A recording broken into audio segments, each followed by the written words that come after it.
Is your vehicle stopping like it should? Does it squeal or grind when you brake? Don't miss out on summer brake deals at O'Reilly Auto Parts. O'Reilly Auto Parts.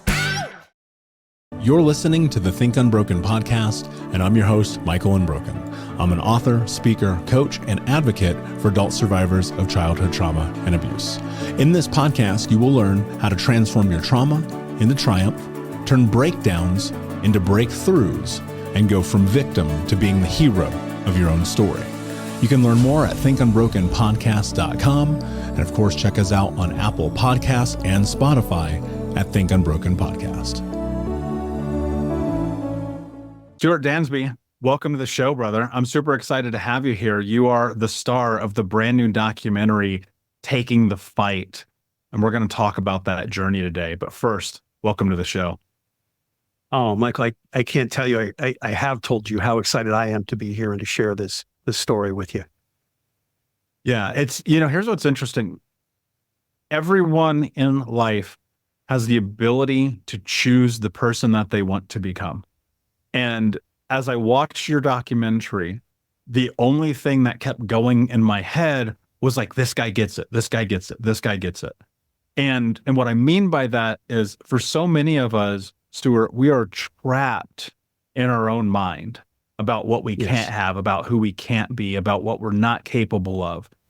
But as I watched the documentary, and I'm going to encourage everyone to go and find Taking the Fight and watch this documentary, what I watched was this man go against the odds of both himself and the world to go and fight professionally, not only in his late 50s, but also in his early 60s, with everyone being like, you are out of your mind, which again, you probably are, with all due respect, but I relate to it so much. And I would just love to kind of start at the beginning. What was childhood like for you? Because I have this weird theory that you've probably been through some, and I just want to uncover, how do you end up becoming a champion fighter in your 60s? And I can't help but think it had to start somewhere early on. Yeah, it probably did, but I think a little bit later. I think I had a remarkable childhood, military father, Depression era appearance, that greatest generation. So I had a very normal life, other than the fact that I was little. So my mom was always like, hey, if you're going to get picked on because you're little, so if somebody picks a fight with you, just fight back. And that was kind of like, that really wasn't the green card you wanted to give me, because it was a get out of jail free card. And I at that age, I loved, even then, fighting, right? So I used to get in a lot of fist fights. But back then, that's what kids did too. Yeah. It wasn't a big deal. Nobody got crazy, just got in a fight, teachers broke it up or whatever. And that's how life was. I think for me, my challenges started as a teenager, because up until then I had a very, very normal life. But my mom got cancer when I was about 12. And as she got sicker and sicker, it started to affect our whole household, right? It affected my brother in a different way, where he disconnected from the family, God bless him. It affected my father. My father was kind of a 30-year military man who was kind of a quiet John Wayne type personality, right? Didn't show a lot of emotion. You knew he loved you, but you couldn't have this kind of an intimate conversation with him. We didn't have that relationship. It affected my sister as well. And as she got more and more ill as a teenager, when you're going through that awkward time in your life and trying to figure out who you are, I became her nurse, and I became the guy that took over the household and the duties and cooking and things like that. But I didn't really know how to process it, because again, that generation probably didn't teach you a great deal about how to express yourself, right? It was a stoic generation. You knew you were treated with great love and respect, but you didn't know how to express yourself. And I remember she would be sick and I would be out with my friends. I was going into my senior year, and we'd be out, and I'd say, guys, I got to go home. They're like, what do you mean you got to go home? It's 10 o'clock. And I'm just like, I got to go home. And I wouldn't explain it, because I didn't want to say to my friends, my mom's dying. I couldn't say it to myself, right? But internally, I knew I had to go home. I had to go home to spend time with my mom, because it was really limited. And I remember going to visit her in the hospital and seeing her that morning, and the nurse coming in, and I was trying to wake my mom up, and I'm like, Mom, and the nurse comes in and says, hey, did they call you? And I said, yeah, they called me. They called me to tell me she'd taken a turn for the worse. She goes, and she says, she went easy. And that was the moment I realized my mother was dead. And then my father came in and he was trying to talk to her as well because he thought she was just sleeping. And I couldn't get the words out of my mouth, Michael. I couldn't say, mom's dead, right? Couldn't do it. And even at her funeral, I refused to cry because I had to be, at that point, I felt like I had to be a man and not cry, which is a horrible way to think, right? So I'm not justifying that, but I had that anger. And if I look back now, that anger stayed with me in the form of getting in more fights, in the form of being depressed, but not really knowing what that was, not understanding that, not being just, I look back at some dark, dark, dark moods, right? And it took me years to come out of that. But I think that's what kind of drove me in many respects to always fight. And what, like everything in life, you can use it as this happened to me, I'm a victim, or you can say, that's an experience that helped me to mold me into who I want to be today, right? How do you do that, right? Because I think that's the thing that so many people get trapped in, is you look at your life and you take these awfulsome moments, maybe even the worst things that ever happened to you, and then unfortunately they become leverage points for victimhood. Now, I mean, obviously I think there's a turning point that probably takes place because, as you mentioned, there were times in which this really interrupted your life, right? And I would agree with you, not being able to cry and express your emotions, unfortunately, is something ingrained in society, something we talk about on this show a lot. But how do you kind of flip that on its head? What did that look like for you? So I think it was baby steps. It took years, right? And it took finally probably into my 40s before I look back and said, yeah, you were depressed and you were angry and you had probably some PTSD undiagnosed. You wouldn't look at it that way back then. You didn't know what that term was unless it was referring to a Vietnam veteran, right? Because of, you just didn't know the coping skills, right? And that's, so much of this comes down to, do you have the coping skills? And then the self-belief of, yes, I can overcome that. So with me, I think it started in little bits and pieces of setting goals in business. And I remember achieving some of my first goals in business and saying, wow, I can actually achieve things that I set my mind to. I just really have to stay focused and work my ass off. And I remember those little things in my 20s where I'm like, wow, I was able to do that. And it was a little thing. It was getting a promotion at a job, but I'd set my goal to do it by a time frame. And I started to realize that I can empower myself and then I could start achieving things. And then it's expanding that, right? It's like, okay, if I can do that, then why can't I do something bigger? Why can't I do something more important? If I can do that, why can't I buy a house? Why can't I find the perfect girl of my dreams if that's really what I want? How do I become that person that she would be attracted to? And you start developing. First off, for me, I think it started on the business side, and then it started on the spiritual side and the emotional side, and developing yourself into the person that you really want to be. And it takes, I have an expression, which is, everything good in life comes from discipline, right? So if you have a great relationship, it's because you're disciplined in faithfulness and you're disciplined in appreciation. If you have a great career, it's because you're disciplined in your focus and your work ethic. And you can apply it to spirituality, to your health, to everything. So I think it just comes from building, and that discipline is not, none of us wake up and say, man, I'm really disciplined today. It's the daily steps of applying it and applying it a little bit more. And I know you understand that better than most. Yeah, I did not want to go to the gym this morning, and I have that moment where, like, I'm looking at my shoes, getting ready to put them on and walk out the door at 6:30. And I'm like, I really don't want to do this today. And I've just come to realize that success has nothing to do with motivation, literally nothing. And discipline, even though it's so difficult, and we've talked about it on the show a lot, but like, dude, you go look at the most successful people in the world, it is massive discipline in alignment with their goals and having clarity about what they want that creates change. But here's what's really interesting, right? Because I look at life kind of like this, and you hear this a lot in business. If your business is flat, your business is dying, right? You hear this all the time. If you're not growing, you're dying. If you're not growing, you're dying. And in life, and I've witnessed this in myself, I'm sure you've witnessed this in yourself as well, you'll get to this place where life is better than what it used to be, right? And then you kind of flatline a little bit. And then because of that, suddenly life starts to go down. And it's like, but the only way you keep life going up is you have to reevaluate and continue to get new clarity about your goals. And so I'm wondering, like, being in this place and having success and starting to get the promotions and get the girl of your dreams and have the body that you want and all the things that you've been able to do, how do you continue to elevate, right? Like, how do you identify what's next and in front of you? Because I think that's where people get lost. Like, they'll do a lot of work, things will be good, they start coasting, and the next thing it's like, oh man, my life is not going the direction I want it to go. How do we get it to go back up?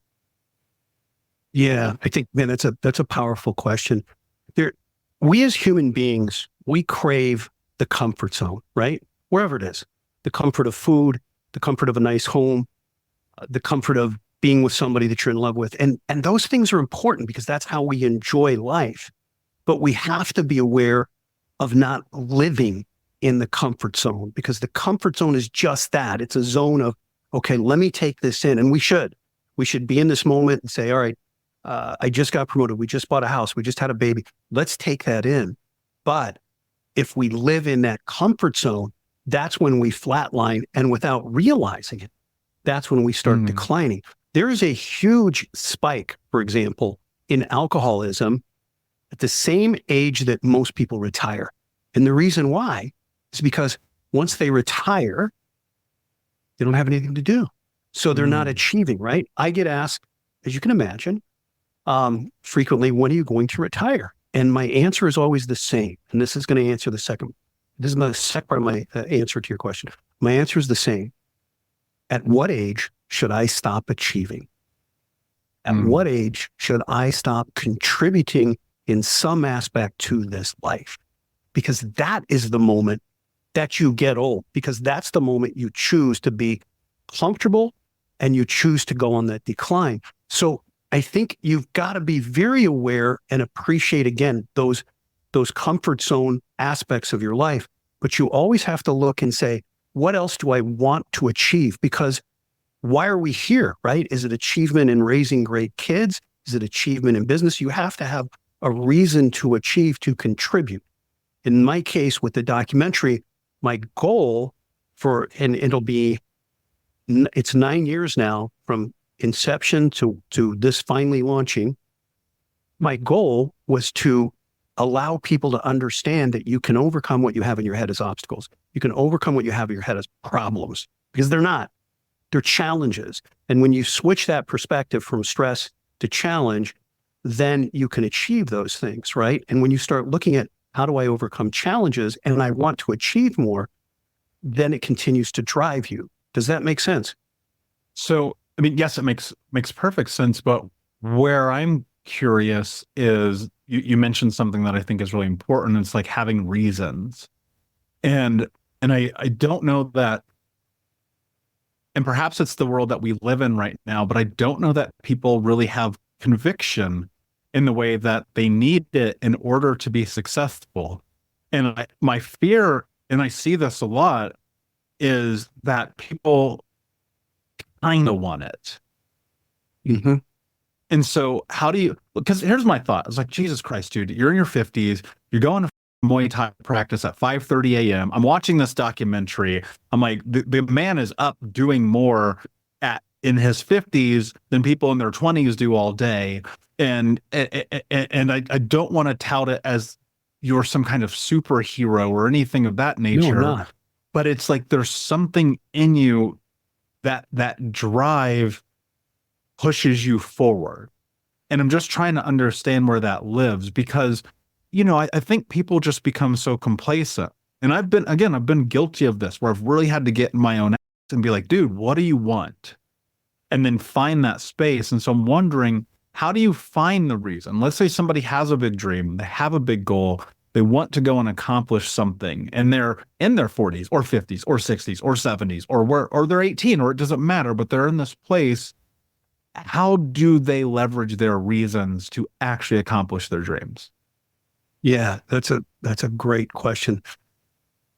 I think one of the things you have to do is, we hear the word authentic today. We hear that a lot. Be your authentic self, right? I think a lot of people know what their dreams are. We do know. There's a little voice in the back of our head that says, hey man, I don't think I can be a good parent because I had lousy parents, but you still want to be a parent. Or, man, I've been in this corporate job my whole life. I want to open a business, but I don't have those resources. We all have that thing in the back of our head. We all have the fight. We all have a fight, every one of us, right? So part of it is being authentic to listening to that voice, having the courage to say, okay, what everybody else thinks and what I've been told I should do and should be, let me take that and set that aside. What do I want that really fulfills me spiritually? What inspires me? And you used a word a few minutes ago, motivation. There's a big difference between motivation and inspiration. Inspiration means to be in spirit, to function within your own spirit, right? And I think when you first thing you got to do is analyze what is it that you want to achieve, no matter how far-fetched it is, take all that societal stuff, everything, put it to the side, doesn't matter. A theoretical world, if you appeared today and said, what do I want to do? What do I want to achieve? You first off have to identify it, right? That's the most important thing. What do I want to do? Then the second thing you have to do is you have to act as if. And what I mean is, wherever your resource or person is, you start putting that energy into the world. Because the path isn't clear for any of us. You find anybody who's been successful at a high level, and their path wasn't straight at, I'm just going to do this, go from point A to point B, and I'll knock down a few obstacles. Their path was all over the place, right? How they got there, the people and the resources that help them get there are piecemeal. And what you've got to do is you've got to put that energy into the world and open your mind, because especially in America, especially in most countries in Western civilization, the people and the resources that you need to achieve your dreams are all around you. But you are not going to see them. You're not going to get them until you own it. When you know that dream and you own the energy of driving it, and you own that responsibility every day, suddenly, and if that's getting on the internet, starting doing research, then that research is going to lead you to something else. As long as you keep your mind open, it'll lead you there and you go, okay, that was a dead end. Maybe I needed research over here, but I found something that helps me. And then you find the people. And when you find the people and the resources, one of the things that's happened, and I'll give you an example. My two coaches, one is a guy named Greg Choplin, 3-time world champion, WBC world Muay Thai champion twice, the highest level in the world. My other coach is in the Florida MMA Hall of Fame. Two of the highest level coaches. You don't deserve these guys to be coaches. They're opposing coaches. The only time they see each other fight is on the other side of the ring of the cage. They've come together and give me everything they have, both from an education aspect, from a commitment aspect. And it's because when I started training with them, they would train me to where I hated it. I would go to show up to a training session going, I'm just going to literally get exhausted. I'm going to be awkward. I'm going to be uncomfortable. I'm going to hear, nope, do it again 10,000 more times than I'm going to hear, okay, that was good. But I kept giving them more and more. And when they said, okay, it's over, I'd say, can we do another round? Can we do one more round? And I gave them more than they thought they were going to give. And then I would come back tomorrow, sore, beat up, knees swollen, and say, let's do it again. Let's do it again. What happened was they became more invested in me because I cared, and I cared and I cared. And to go back just a little bit, we live in a world, and I'm not that baby boomer that's going to say, oh, Gen Z sucks and everything's bad now. No, but we live in a world today where social media has made success feel like it's instant. And where, let's face it, most people on social media are trying to find some sort of instant fame for being themselves and not being anything special, right? So that kind of hinders people's goals because we try it for a week, we try it for a month, maybe 6 months, and we say, well, that didn't work. I'm going to go to something else. That was wasn't really your dream, then go. But if it really was your dream, it took me 15 years of training, 6 years of fighting to win a championship. It took me 9 years from inception to launch on 4 national platforms to bring this documentary to life.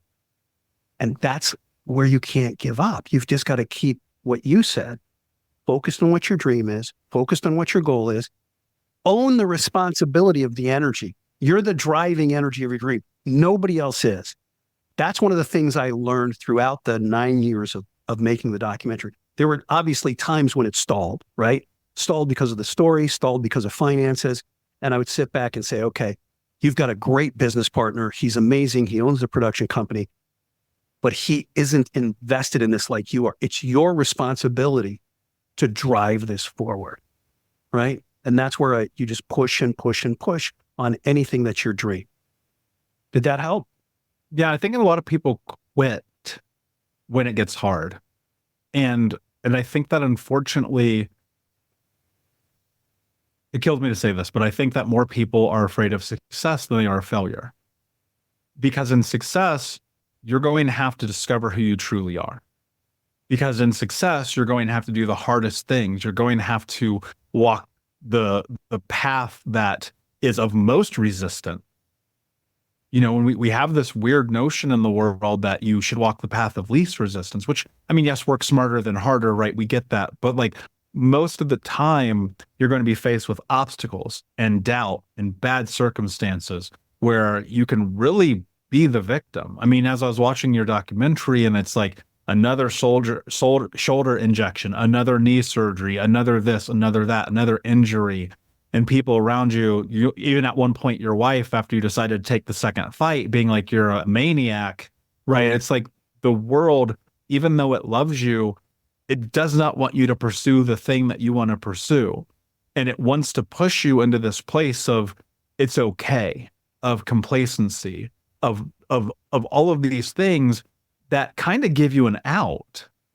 How do you not take the out? Because this is where I think the difference really takes place, is those moments where you're faced with two decisions, right? Because on this hand, Stuart, it's like, yeah, you know, I'm 50. Oh, wait, now I'm 60. Life is this, life is that. No knee, shoulder problems. God knows what else happens in the scheme of training. And then this. Oh, dude, the bed is warm. It's 5 a.m. I can just go back to sleep. I'll wake up and have my coffee and read the paper and chill out. Whatever that thing is, right? Now, obviously, I'm being a little asinine here, but how do you not take the out in pursuit of finding your dream? It's a couple of things there. I think one of them is you said it earlier, right? About staying focused on your goals.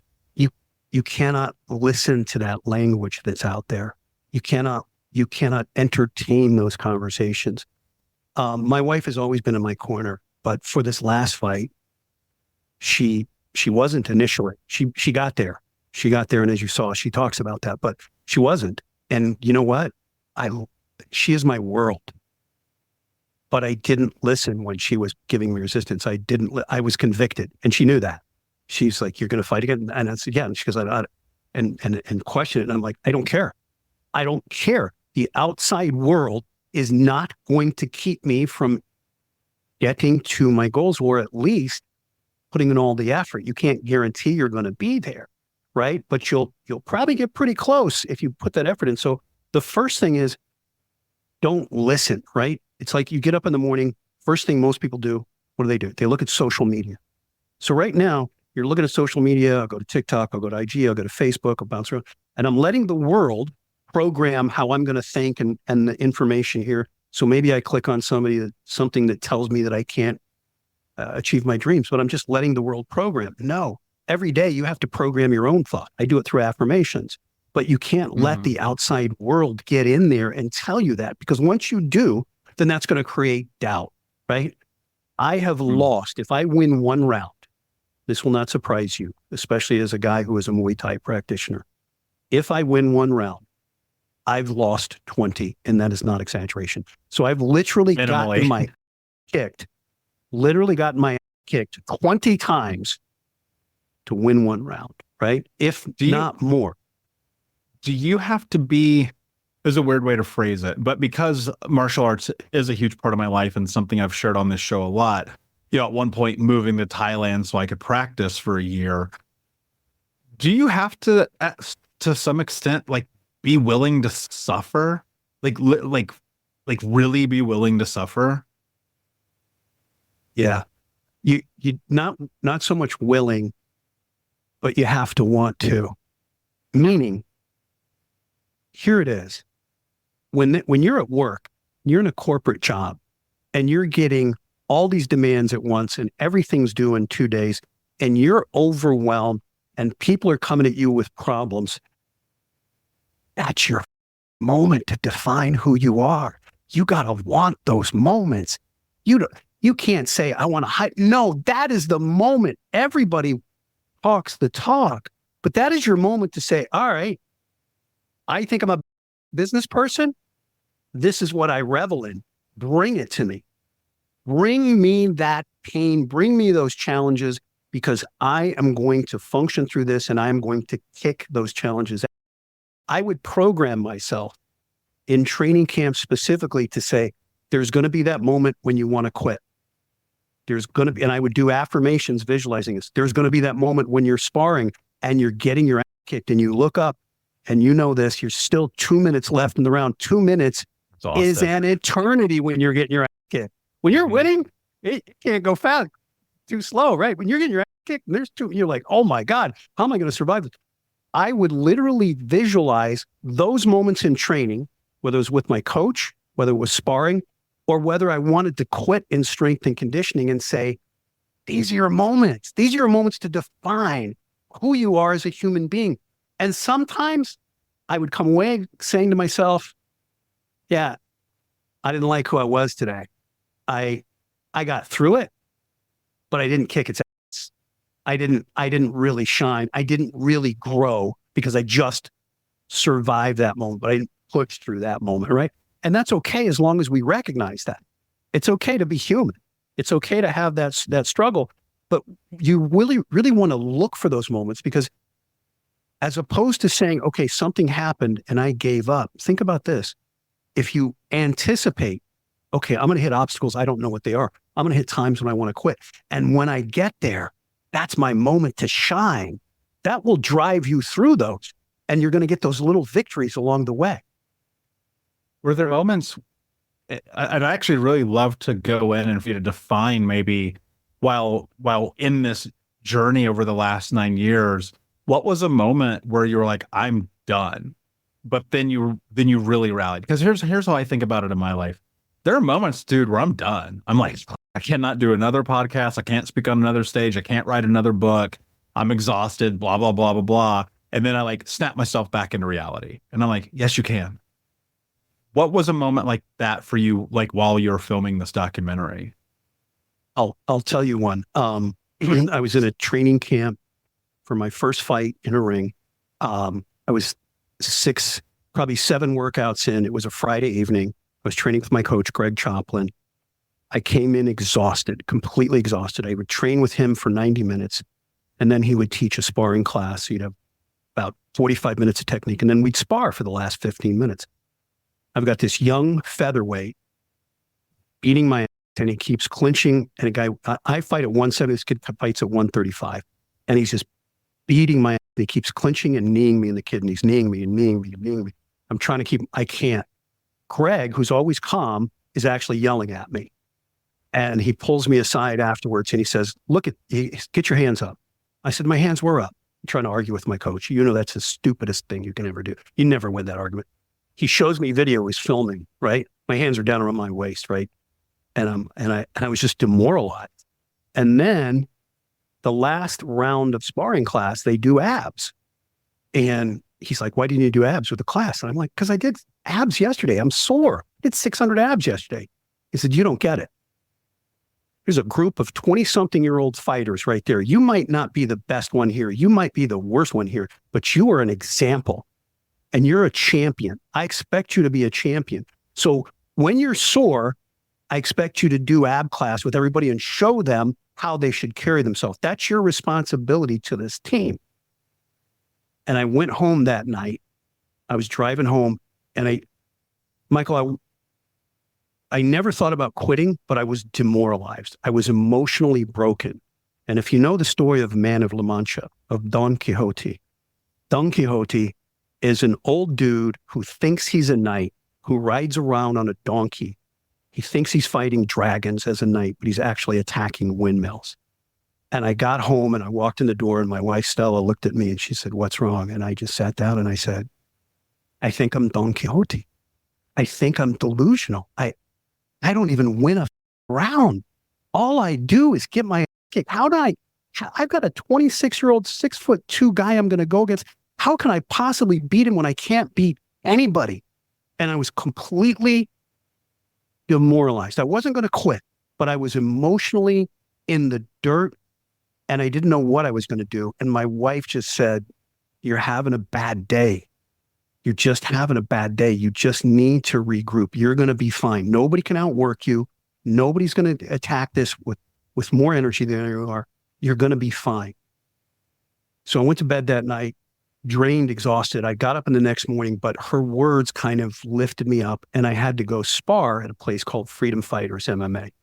6 5-minute rounds in no air conditioning in Miami in the summer.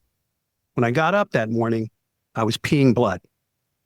And I was peeing blood because of all the knees that I had gotten to my kidneys. And I'd heard these stories before. And I'm like, okay, it's normal. Minimize it. If you're not better by this evening, you can go to the doctor. Right now, you're going to go spar.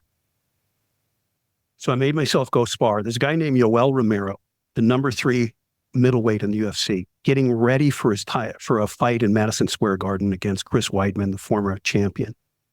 Everybody's in there. Yoel walks in there that morning and he looks at me and he goes, "Stuart, you got the first round with me."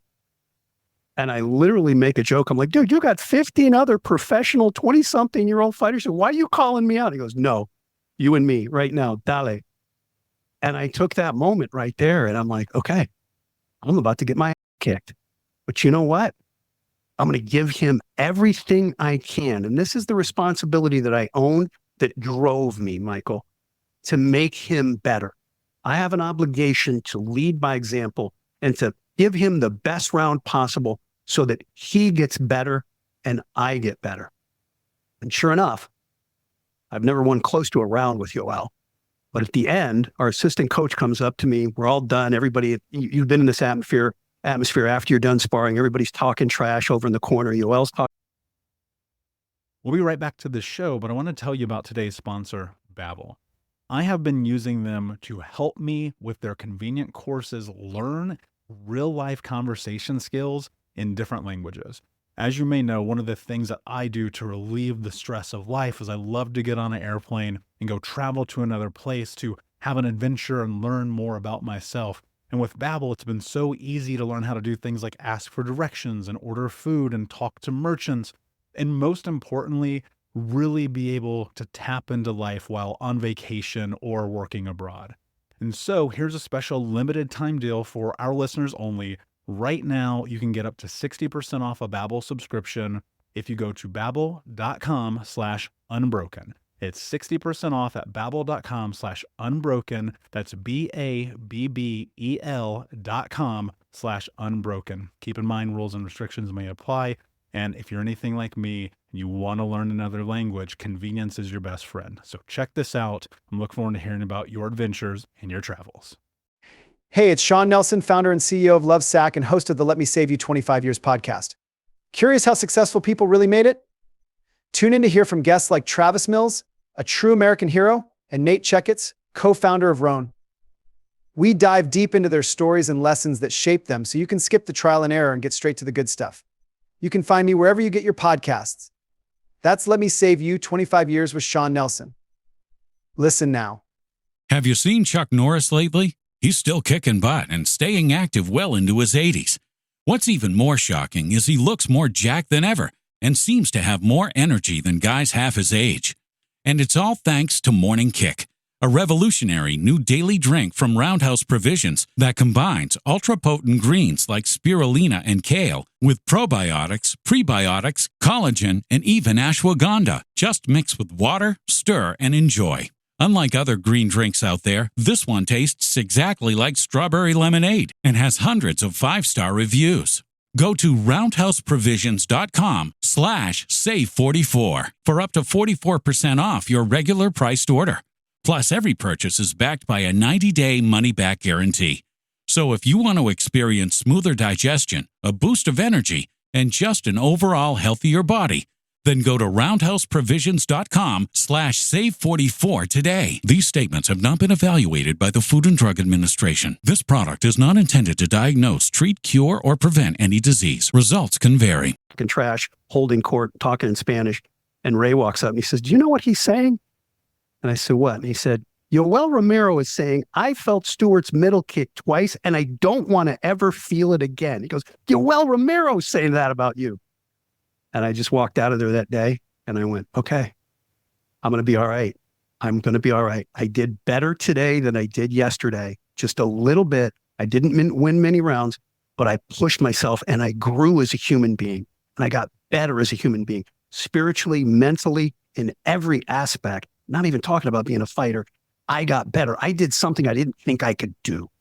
Hey, Unbroken Nation, we'll be right back to the show. But I wanted to let you know that you can grab a copy of my first book, Think Unbroken, Understanding and Overcoming Childhood Trauma, for free. If you go to book.thinkunbroken.com, you can download the PDF ebook version of the book and get everything that I know about the baseline of healing trauma for free, downloaded to your email right now. Just go to book.thinkunbroken.com to download your copy of Think Unbroken, Understanding and Overcoming Childhood Trauma for a PDF for your phone. Again, that is book.thinkunbroken.com.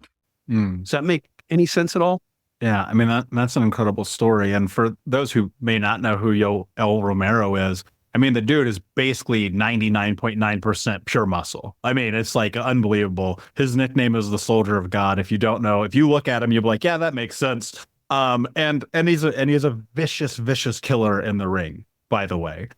I think that there's something about this journey where you have to be willing to outwork everybody in the room. And in sport, that really applies because like you can literally measure the people in the room. But in life and in business, I think that the person you have to outwork is your own mind and controlling that 6 inches between your brain or between your ears, excuse me. And in that, one of the things that's so difficult is fear. And sitting in front of this thing that we have in this life where, I mean, truth be told, like people are terrified of the idea that they could be great. A lot of it's from childhood. Most of it, obviously, a lot of it's from the impact of social media. And, you know, just the other day, I was just thinking about how in my own life, there's been periods of time where fear has completely stopped me. And it has been the only thing that has brought me to where I am, arguably, is the people that I've put into my life to help me overcome it. Having coaches, having mentors, having the right people around me. And the only way I've been able to outwork myself is by having somebody in my corner to be like showing me the blind spots, to giving me the game plan, to helping me figure out what I'm doing. You mentioned your wife, you mentioned your coaches, you've mentioned a few other people in this journey. I think people are terrified to ask for help. What role has asking for help and putting the right people in your corner played in your life? Not just in the documentary, not just in fighting, not just in becoming a champion, but in life. Yeah, that's it's everything. One of the driving messages of this documentary is that it is, even though fighting is an individual sport, it's not. It's all about the team. And you're only as good as the team that's around you and the amount of effort and experience and talent that they have and that they've put into you, right? So for me, I remember my very first fight on a mat.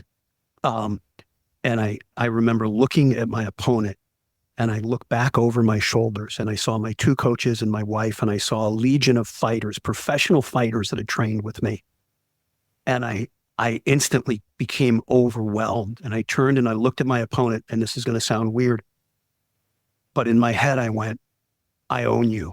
I own your soul. I'm going to snap your spine, because all of those people behind me are inside of me. All of their love, all of their passion is inside of me, and you can't beat me. And I meant it. Whether I was going to win or not, I meant it. You can't beat me because they're inside of me, right?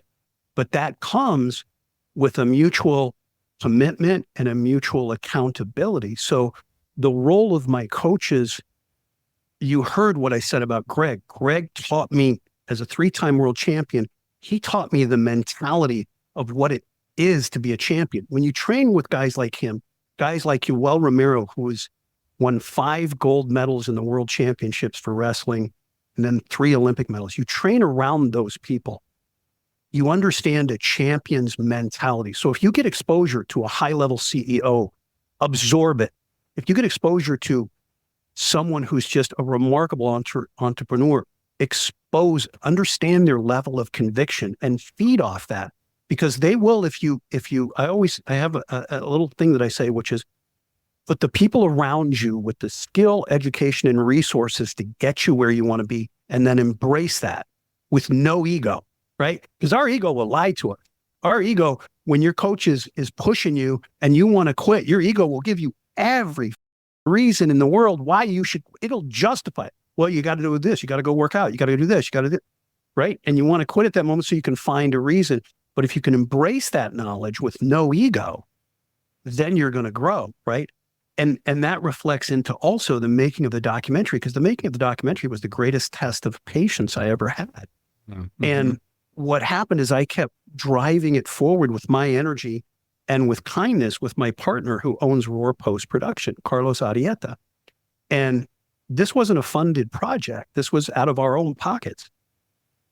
And the more I would contribute to Carlos, the more I would give him, the more I would, there's something called servant leadership. You know this concept well. You lead others by serving them.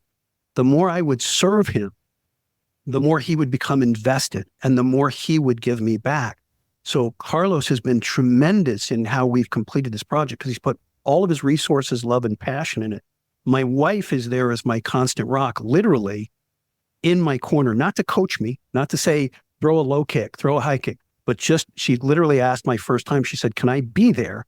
And I almost asked her why. And like any successful married man will tell you that your best times are probably when you don't speak. I didn't speak, and she saw it in my face. She goes, I'm not going to coach you. You got Greg, you got Manolo. I'm not going to coach you. Come on. Kind of looked at me like, come on. You really think I was going to coach you? And she said, I want to be there to be your spiritual grounding. I want to be there to be your love.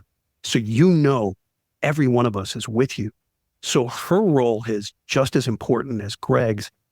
And I literally had fighters that would kick my ass with love. Michael, they'll drop me, hit me with a liver kick, drop me, and look at me and say, get up. There's 30 seconds left in the round. Get up. And when I get up, don't just stand, come at me right now. And would force me in those days that I didn't want to fight. And I had to do those same things with myself in the documentary. The days that I'm like, man, it's stalled. I don't have an editor. We don't have enough money. This isn't going to happen. You're the driving force. You got to get up and you got to keep pushing. So that's how the story of the documentary coming together. My partner's son wrote the original score, which has won 4 awards in 4 different film festivals for original music. He came out of the woodwork. His partner came out of the woodworks for graphics. Everybody came out because we put this energy out there. So none of this happens. I haven't accomplished anything. We have, because of all of those people contributing and believing in one thing, believing in a dream and believing in the effort that you put forward. And I say you because it's for anybody. You're correct. I am nobody special. I am not a great fighter. If I've accomplished anything, I haven't. We have. Beautiful. Yeah. And there's something about that where what comes to mind is that the universe is always conspiring in your favor.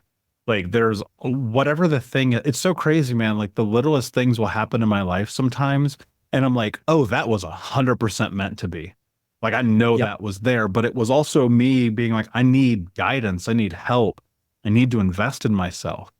And what's interesting is I know how expensive the sport of Muay Thai is. I definitely know how expensive private coaching is. I know how expensive creating content is and editing videos. And you're not going to make a documentary for less than $75,000 these days. And it's like people, you got to put your own skin in the game. Yep. And I think that's 100%. the number one thing. All right. I want to expose this for a second.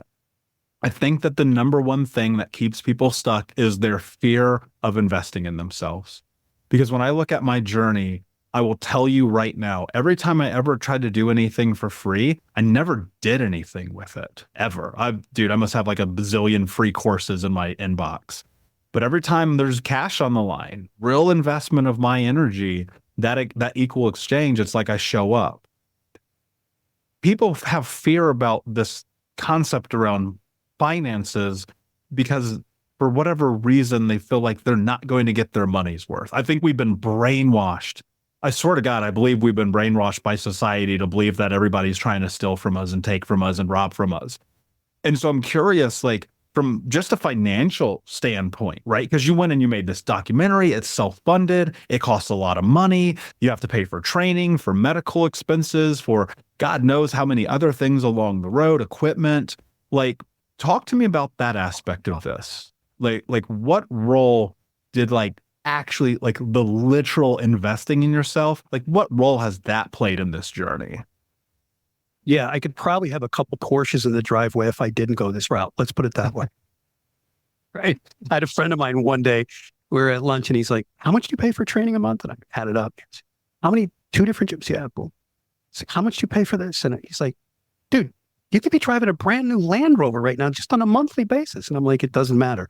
I don't think of it that way. I don't think of it as an ROI in, am I making money? I think of it as an ROI in investing in myself. You start your podcast a lot with asking a question. You say, give me one word that describes your journey. So when I saw that, I said, if I had to answer that for Michael, what would it be? And I came up with one word, which was vulnerable.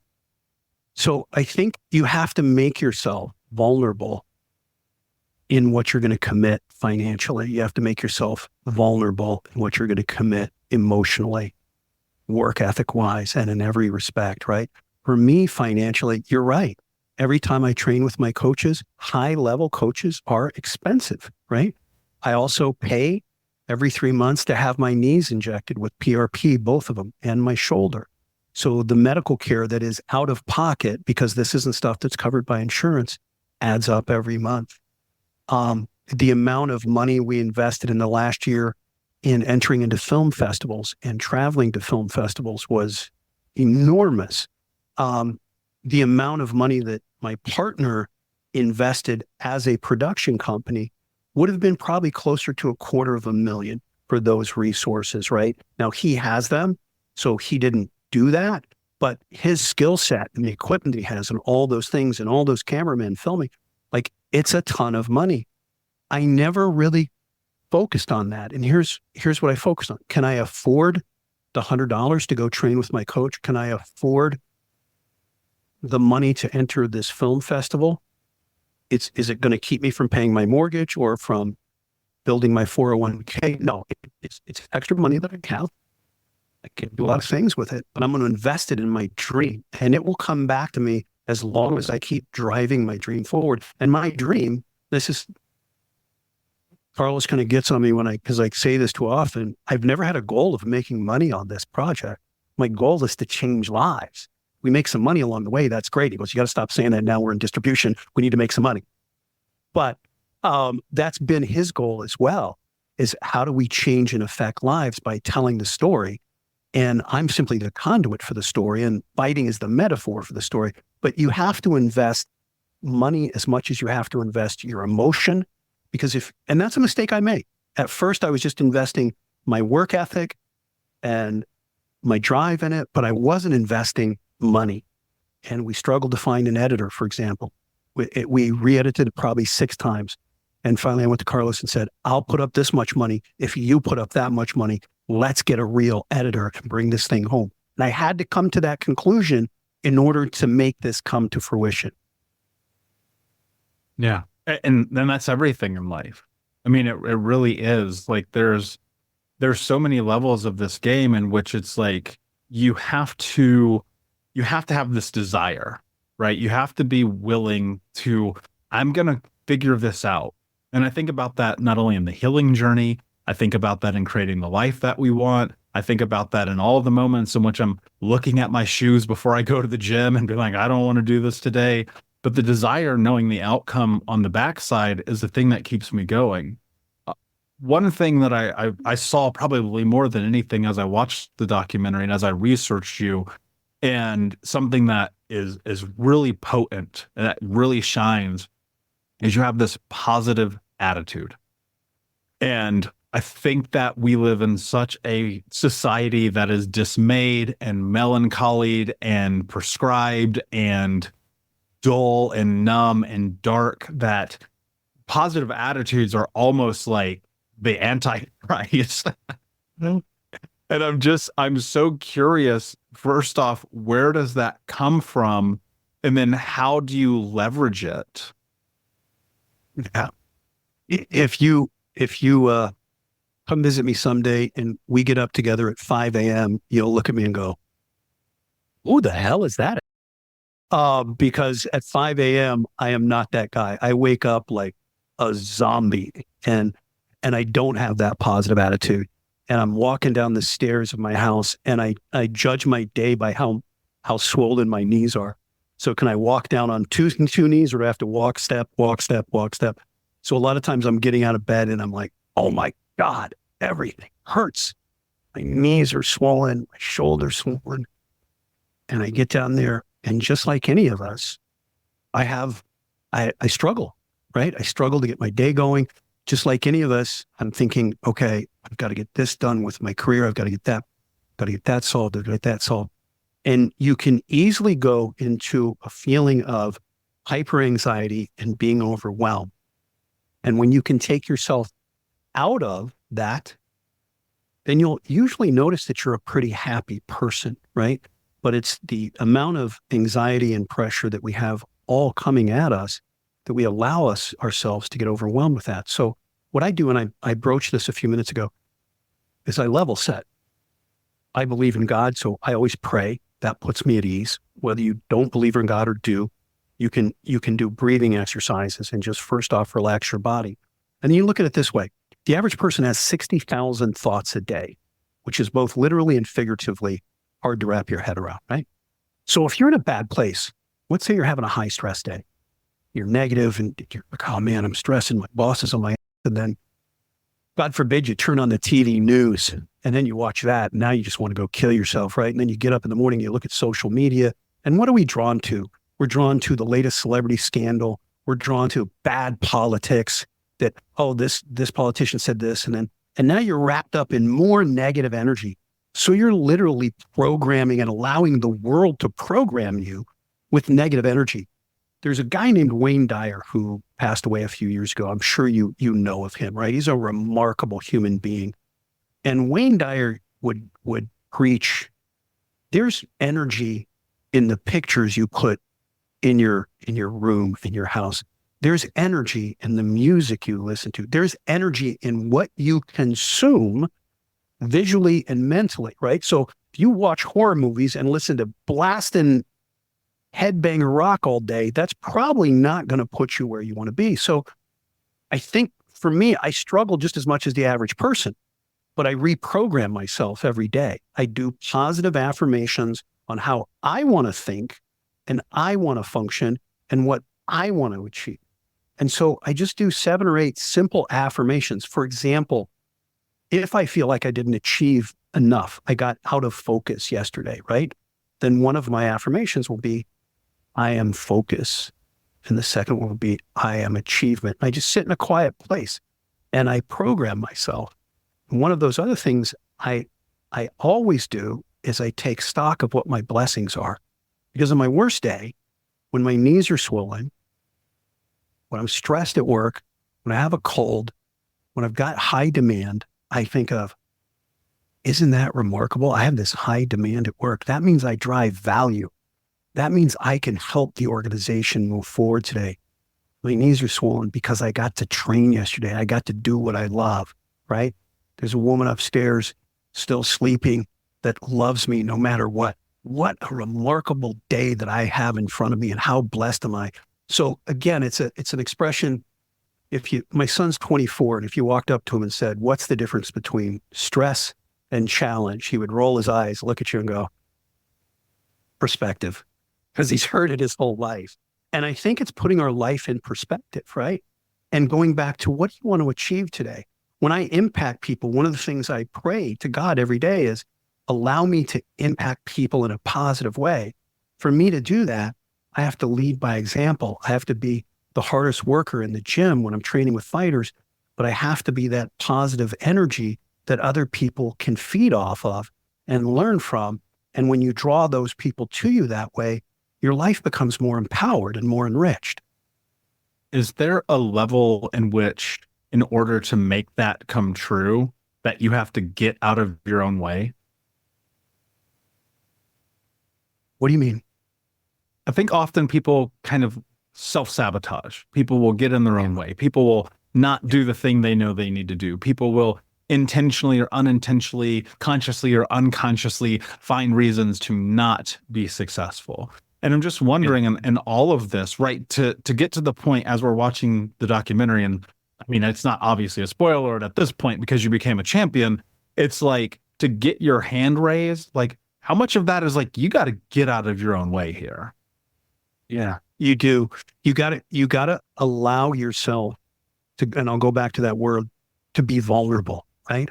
To learn, you have to say, and you asked this earlier, like, is it hard to ask for help? You have to ask for help. You have to say, I don't know, help me. Research all you can and learn all you can on your own, but then ask for help. So you have to be vulnerable. That's the first step to me in getting out of your own way. And then the second thing is, you have to, again, our ego, you know this, our ego is going to sneak in there, and it's going to tell you every reason why you can't, because your ego wants to take the course of least resistance. Your ego wants to justify why you can stay where you are because it's comfortable. So you have to be self-aware. Ego is a great thing. I'm not anti-ego. My wife will be the first one to tell you this guy's got an ego, but you have to be aware of it to channel it for the purposes of what you want to achieve. You can't achieve what you want if you didn't have an ego that says, I'm not satisfied with this life. I'm gonna manage this ego to create a life that affects others positively. And you have, Michael, right? And that's what I mean. But you also your ego's gonna lie to you, right? So you've got to be vulnerable, and you got to manage that ego, because your ego told you every reason today that you shouldn't go to the gym, right? And there's this thing like, you had a reason why you went. And you may not have even identified at that moment because it's so deeply seated, but you looked down and went, this is everything that's important to me in my life. If I don't train, if I don't work out, I'm not as good of a person spiritually. I'm not as good of a person mentally. There's a million reasons why. Your ego tried to talk you out of it, but your commitment to what's important to you is what drove you to go work out this morning, as a simple example.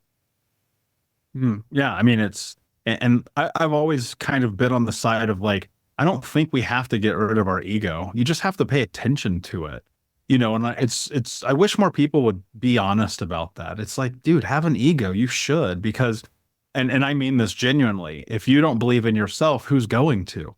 And, right? And I think about that every single day, where it's like, you're the one who has to get up and do the work and go to therapy and get the coach and go to the gym and eat the good food and have the vulnerable conversations with your wife and put yourself out there, and then show up and then do it again tomorrow. And you've got to be driven by the idea that you can. And there's just something deeply seated in my belief of what it means to really self-actualize, which is in this idea of like, why not me? Why not me? And I have had people over the course of my life tell me that I'm a very ego-driven person. And I respect that, because I am, because I know what I want, and I know what I will and will not take. and I know what I will and will not settle for. And I think that that's the thing people need, is just a very clear and concise alignment of who they are. Now, of course, there's this delicate balance, because you don't want your ego to be the driving force in all of your decision making. But sometimes it's the very thing that gets you out the door in the morning. And for me, when I wake up in those days and I just don't want to do anything, because trust me, I'm super lazy just by nature. Like, I think it's just ingrained in me. It's like, I used to be 350 pounds. I smoked 2 packs a day. I drank myself to sleep. I was in horrible relationships. I was in deep debt. And I think that the thing that you have to get in alignment with is, instead of moving away from pain, which is what most people do, oh, the gym is going to suck, I don't want to go, you move towards pleasure. Oh, if I go and I take care of my physical body, I probably won't lose both of my legs to diabetes like my mom did, which is a real story, by the way. And so for me, the driver is that, but it's also a parlay of, when I die, because I will, which sucks, is like, I don't want to have died and wasted this life. And I think that and look, I'll be honest with you. It may just be easier for me because I've already been through hell. My whole childhood was nothing. And so to sit here and have almost everything that I want at this phase of my life has been through just the decision making and the willingness to go again and again and again and again. And it's like, round after round after round, I'm just going to keep getting up, dude. And I wish that more people would really embrace that, because it's the getting back up that actually creates change in your life. It's not the getting knocked down, because we're going to get knocked down. You're going to fail at work. You're going to fail in your relationship. You're going to fail in taking care of your body. You're going to fail at the gym. And it's like, I dare you to get back up, because that's where you'll discover who you are. And I think when you get back up, what's really relevant is, what is your mindset? Because you'll hear people say, I get knocked on my ass and I always get back up. Okay, you do. But what's your mindset? Were you a victim because you got knocked on your ass? Or did you say, wow, that was a lesson.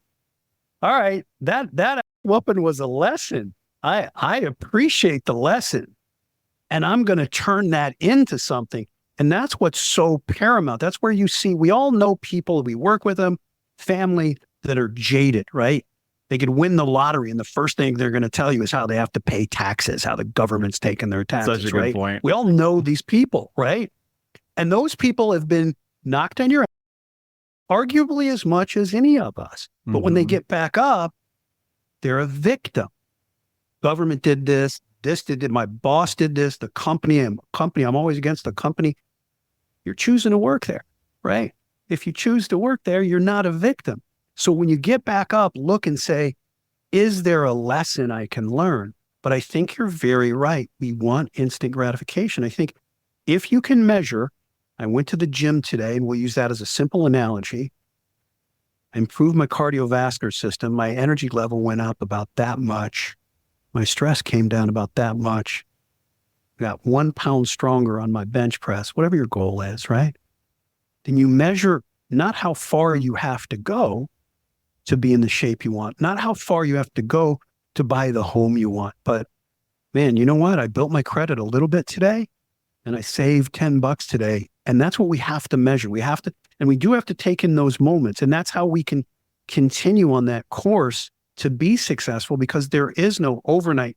Anybody who's having overnight success, they don't stay there because they haven't learned the lessons along the way of how did I get here and what do I need to do to continue to be out of my comfort zone, to continue to find that success in any walk of life, right? But I think that's, you hit on something to me that's key, is just the daily build of those activities that get you where you want to be.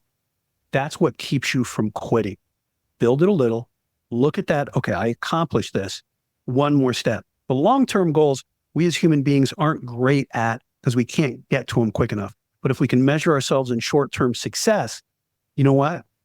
I didn't beat that fighter today, but I gave him a round like he's never had. I made that dude uncomfortable. That's how I would measure myself.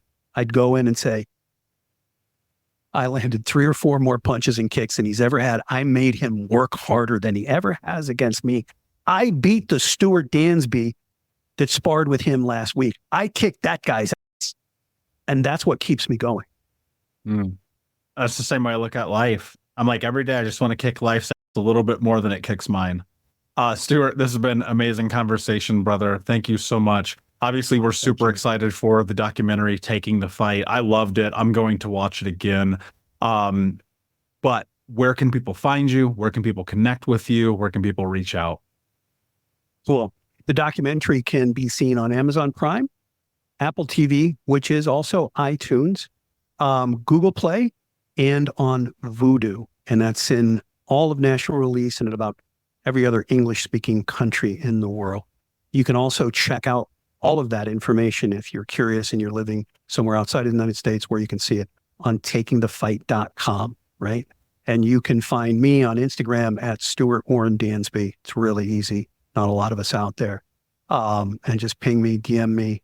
My Instagram is really the same message exactly as the documentary. It's one and the same. It's a message I have of just driving that ability to achieve your own dreams, getting out of your head, knowing you can achieve whatever you want in life. There's just a method of effort and authenticity that you have to give yourself. Amazing. And guys, remember, go to thinkunbrokenpodcast.com for this and more in the show notes. My last question for you, my friend. What does it mean to you to be unbroken? I think it means you're just what we've talked about, Michael. It's your ability to create and achieve the life you want to achieve. And you understand there will be times when life wants to break you, right? When you think, I took the hardest hit and I can't get up, but you can. Because look around you, there's people in worse circumstances.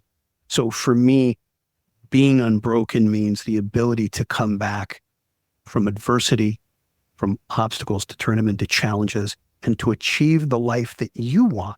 And that's a personal definition of success. What achievement brings you the happiness you want? But that's for me what it means, if that hopefully resonates. Beautifully said, man. And I could not agree more. And I think as I teach my clients, life is going to life, but you get to decide what you do with it. Thank you for being here, Unbroken Nation. Thank you guys for listening. Please remember, every time you share this content, you're helping other people transform their trauma to triumph, breakdowns to breakthroughs, and helping them become the hero of their own story. And until next time, my friend, be unbroken. I'll see you. Thank you so much for listening to Think Unbroken. Please share this episode with someone who could use it and help us move forward in our mission of ending generational trauma in our lifetime. And if you would, please take 5 seconds to pop on iTunes or Spotify, hit that 5-star, leave a review, and you can also reach out to us on social at Michael Unbroken or at Think Unbroken. And of course, you can check out our YouTube channel at Think Unbroken. Thank you for being a part of Unbroken Nation, my friends, and until next time, be unbroken. We'll be right back to today's show, but before we do, I want to let you know that you can get a free copy of my first book, Think Unbroken, Understanding and Overcoming Childhood Trauma, when you leave a review for the podcast on Apple Podcast, either on desktop or on your phone. All you have to do is go to Apple Podcasts, look up Think Unbroken, click follow in the top right, and then go and leave a review at the bottom. And when you leave that review, screenshot it and send it over to book.thinkunbroken.com, where you can upload your contact and mailing information, and we will send you a free copy of this award-winning best-selling book, absolutely free, including shipping. Just go to book.thinkunbroken.com to upload your screenshot review from Apple Podcasts for the Think Unbroken podcast. And until next time, my friend, be unbroken. I'll see you.